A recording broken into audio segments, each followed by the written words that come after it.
right now on 5 on your side at 10.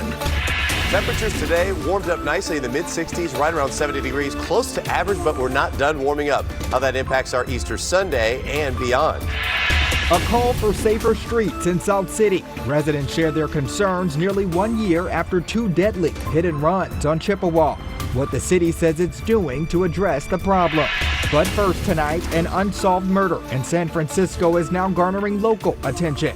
Friends of the tech industry giant talk about the man taken far too soon. It's going to be hard to imagine a world where you can't call Bob and say, hey, I have this problem I'm thinking through. Can you help me through it? Good evening, I'm Travis Cummings. Brent Solomon has the night off. The tech executive behind popular products like Android and Cash App was stabbed to death earlier this week. So far, police have not identified a suspect. New tonight, our Paula Vasan tells us about his connection to St. Louis.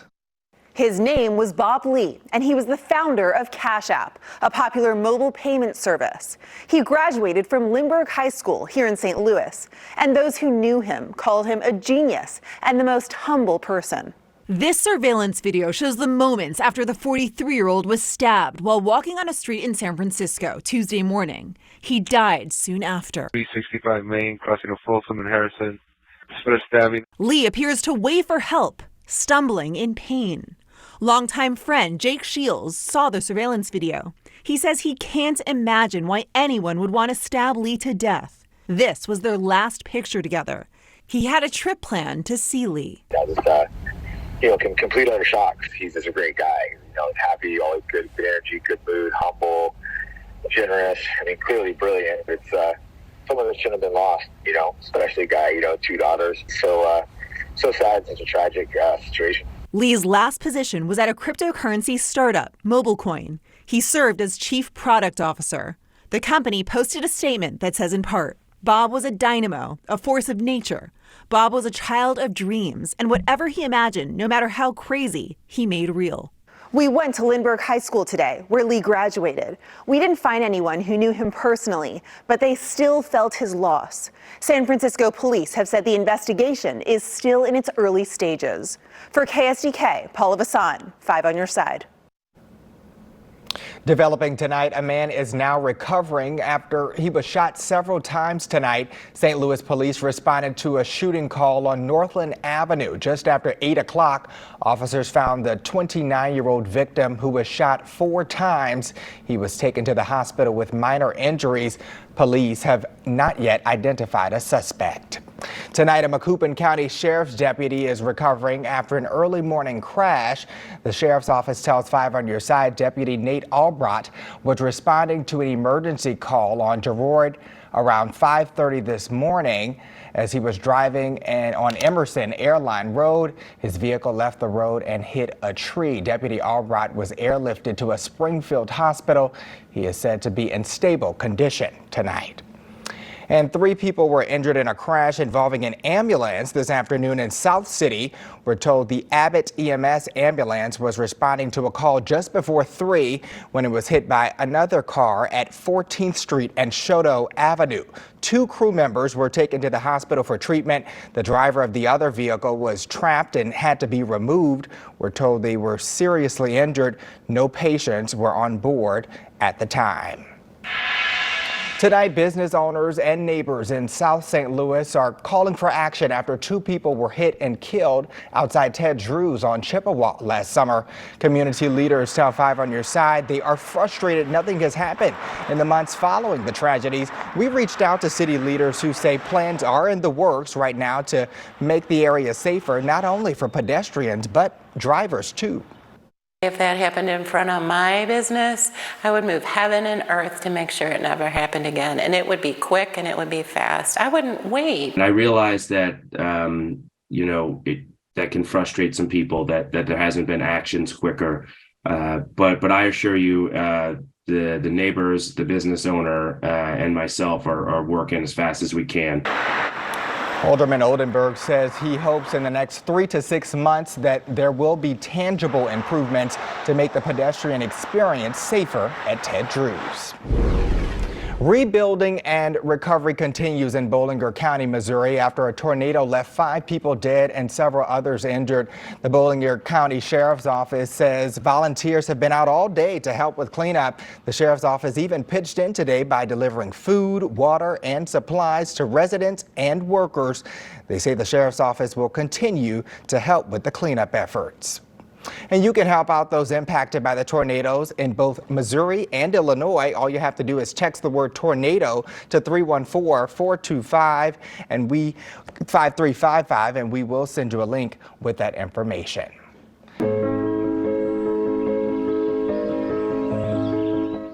Tonight, Pope Francis led an Easter vigil at the Vatican.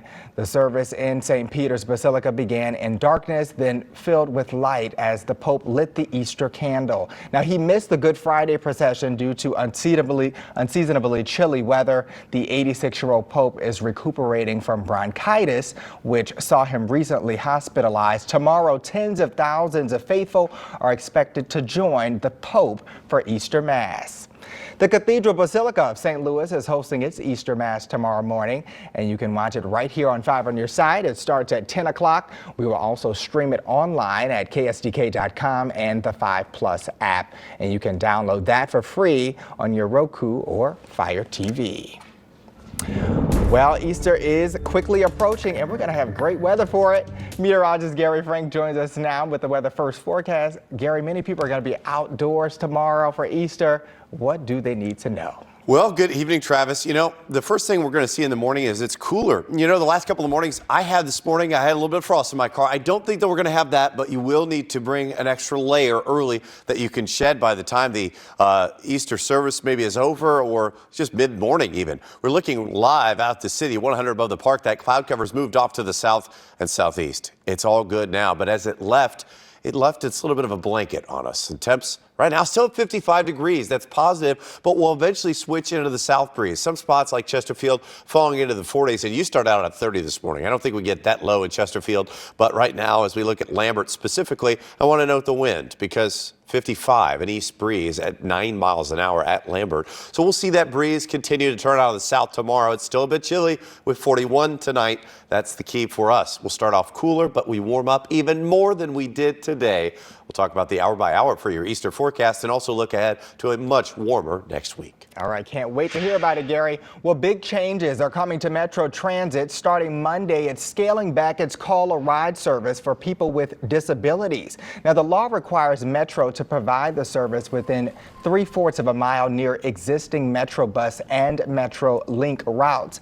They had expanded their coverage area, but they're scaling back due to staffing shortages. It's causing issues for those who rely on the service. That's the end of my transportation to anywhere. We've got people that can't just pick up and move that own homes like we do. We're going to keep pushing for them to look at alternative solutions. And if it doesn't, there's going to be a whole lot of people that suffer. Metro Transit says they are looking at other options they can manage while understaffed. It's a celebration 2 decades in the making. The sights and sounds at the 20th anniversary party at Schlafly Bottle Works. This week, Donald Trump became the first former president to be indicted on criminal charges. But could they be thrown out? Our Verified team looks into those claims. Tonight, Schlafly Bottle Works celebrated 20 years in Maplewood. To commemorate, the brew pub hosted an all-day party with live music, limited edition beers, and Maplewood-made glassware. Look at that. Employees say today's celebration shows how much Schlafly has grown over the past 2 decades. It's kind of a big deal. We've been in the neighborhood for quite a while now. We've watched it evolve and grow. Coming through COVID, it was, touch and go for restaurants. So being here still and obviously, popping is pretty great. Schlafly has been testing new flavors at the brew pub, including the new strawberries and cream summer lager, which they say tastes like strawberry shortcake. Yum, yum, yum. All right, a new exhibit celebrating soccer in St. Louis is now open at the Missouri History Museum. It's called Soccer City and features graphics, interactive displays, films, and artifacts to tell the story of it in St. Louis. Historians trace the sports roots in the city all the way back to 1875, and you can check out Soccer City whenever the History Museum is open. Right now, we're looking very nice, but it is going to be a little cooler. How far we go down tonight in your area and what it's like for Easter ahead. Right now, a pair of conflicting federal court rulings over medication abortion has sparked reactions nationwide. Metopristone is an FDA-approved abortion drug that's safe and effective and has been used by millions for more than 2 decades. Now, yesterday, a conservative judge in Texas said its approval should be halted, saying the FDA failed to consider the trauma and stress women experience with the medication abortion. The White House says it will fight the ruling, while the Senate Majority Leader spoke out against it. This is an awful, extreme, and unprecedented decision. Let's be clear. This is about the Republicans' goal of a nationwide abortion ban. There is no question that the president and I are going to stand with the women of America and do everything we can to ensure that women have the ability to make decisions about their health care. Meanwhile, a judge in Washington state has ordered the federal government to keep the drug available in the 17 states, including Illinois and Washington, D.C., which had sued to expand access to it. Well, could the charges against former President Trump in New York be thrown out? Here's Ariane Detil, who will verify about the statutes of limitations in New York.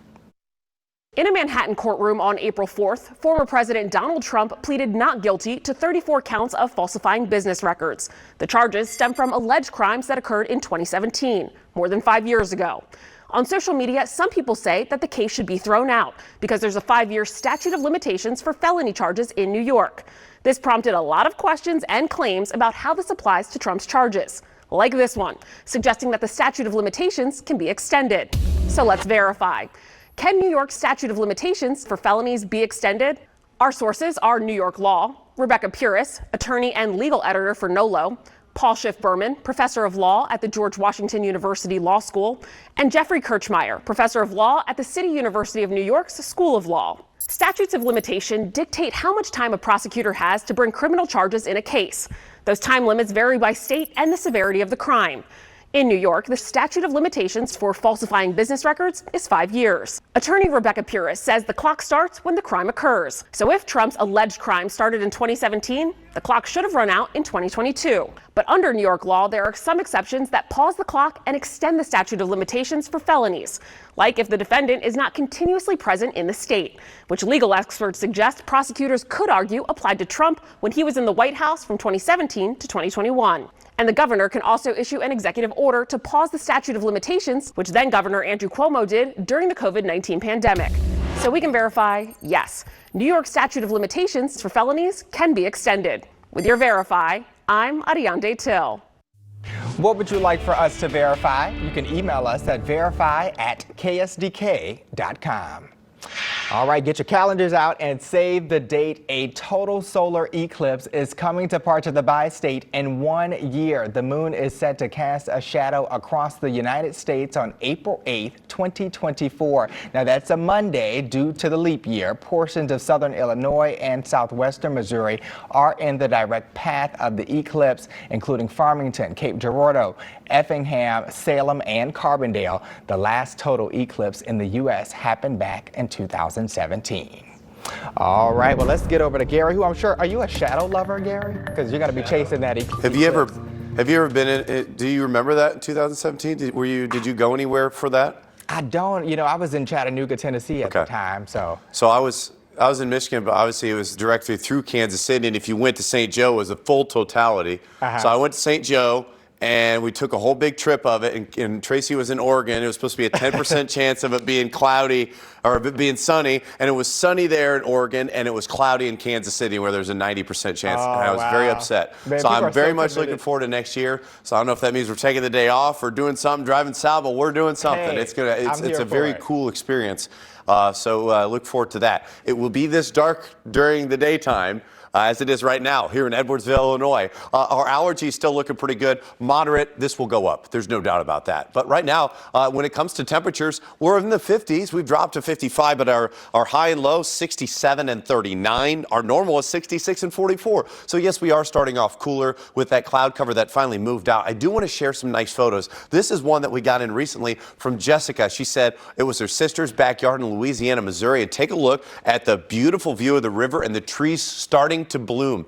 It's coming, and that's what's really nice. And we also have the grass. This is from Paul. This is from east of Washmo, and Paul has shared a lot of photos. I've got 2 more for you as I see you tomorrow morning of everything blooming. That's part of our Weather Watchers group on Facebook. Search for that and join. I'll share your pictures. Now, we're not done with the frost and freeze, perhaps. I think we're getting close to where I can almost put an end to that, but the snow is done. 5.4 inches of snow total since October. It's the 7th lowest on record, and we're going to have an article on KSDK to go into a little bit more details about that tomorrow morning as I'm looking into some things. So pretty interesting. The latest snowfall on record, 4 inches. So look for that, and also an update on 5+ tomorrow. 67, as I mentioned, for a high. It was very nice everywhere. We're going to see even better conditions tomorrow, as I mentioned, with our temperatures falling now into the 50s. There are some spots that are dropping into the 40s, like Pacific and O'Fallon. That's going to be pretty quick. That's where I think we can't get rid of the frost and freeze, especially the frost type of thing. Otherwise, it's clear overnight. Not many clouds will impact us, but as there are no clouds, we'll drop into the 30s here and there with that remaining east breeze that calms down. Don't be surprised if you drop to 35 in Chesterfield. I'll let you know I have frost on the way in. Easter Sunday, we start out cool, add a layer, 53. We're at 61 at noon, 70 by the afternoon. So why are we not expecting any more cold weather or that cold? Well, for the most part, in general, I would think through April 20th, if not beyond, our average high is 66 to 70. We're trending above average for that period because of the setup that we have. And it's this pretty strong high pressure which is going to set record high temperatures in areas in Montana, Wyoming, and in the Dakotas. But as it settles over us, it's going to provide sinking air and drier air. It's also a very warm pattern for us, and we're going to see that through at least the week. So that brings our temperatures to 71, 73, and 77. You'll notice for Easter, 46. Those numbers start to come up, and not only do they come up in the afternoon, they come up in the morning, and that's what we'll probably notice. And as a patio lover, Travis and Corey, I'm sure Corey's a patio lover as well. Yes. Who isn't in this group? You're going to notice that, especially in the evening. It doesn't cool down as much. So we don't have to add those layers. We can go out there, don't have to worry about turning those little fire heaters on. And before we know it, we're in like a nice Goldilocks pattern this week. Well, listen, whether it's mass, service, brunch, we got it. We got you covered, the sunshine. All right, well, Corey is here to tell us all about sports. Up next. Today was like no other day on the St. Louis sports calendar. I'm not overstating that either. If you thought you had a lot of choices to watch today, you did. I'm calling it a St. Louis sports equinox, if you will. We're going to cover it all coming up after the break. The Sports Desk is sponsored by Jim Butler Chevrolet, the Midwest's #1 Chevy dealer 10 years running.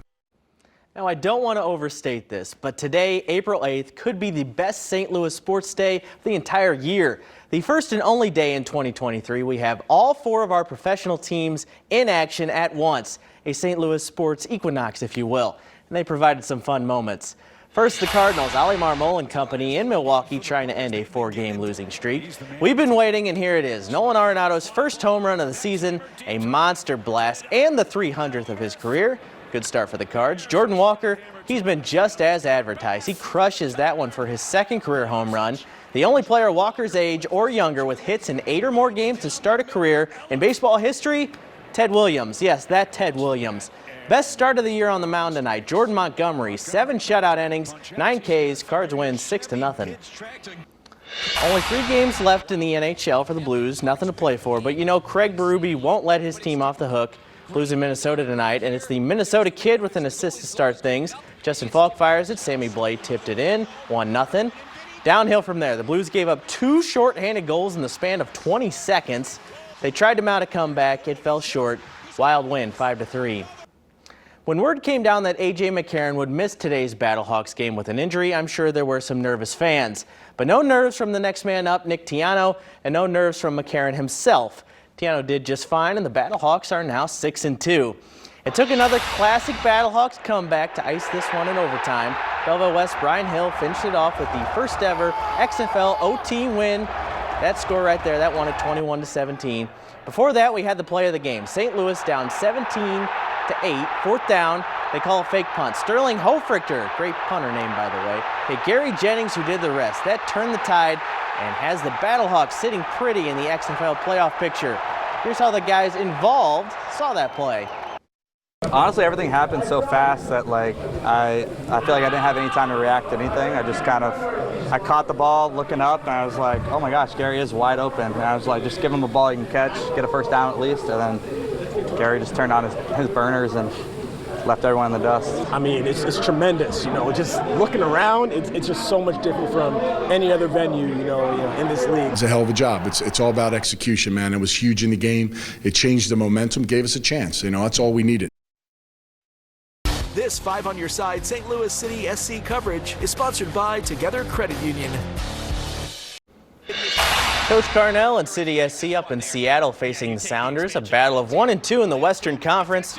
Early on in this one, nice save from Roman Berkey on Seattle.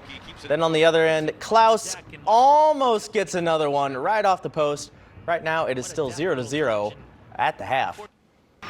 I don't think St. Louis has seen an airport welcome like this since the Beatles came to town in the 60s. But it wasn't Paul McCartney stepping off that plane. It was the United States women's national soccer team in town for their match against Ireland at City Park on Tuesday. And for U.S. captain and St. Louis native Becky Sauerbrunn, well, she's the unofficial tour guide for the next few days. This is really great. We used to do this back in the day when we would have kind of airport arrivals, but this is beyond my wildest expectations. It's really lovely. It's a little bit of a business trip, but I know they're going to ask about restaurants, so I'm probably going to say, if you want some really good Italian food, you got to hit up the Hill. A lot of sports today, a lot of Masters tomorrow. Gary and I know we're going to be watching a lot of it. Yeah, absolutely. And something special at City Park. I love that. They're welcome. All right, well, that's all of our time at 5 on Your Side at 10. Saturday Night Live is next. Have a good night and have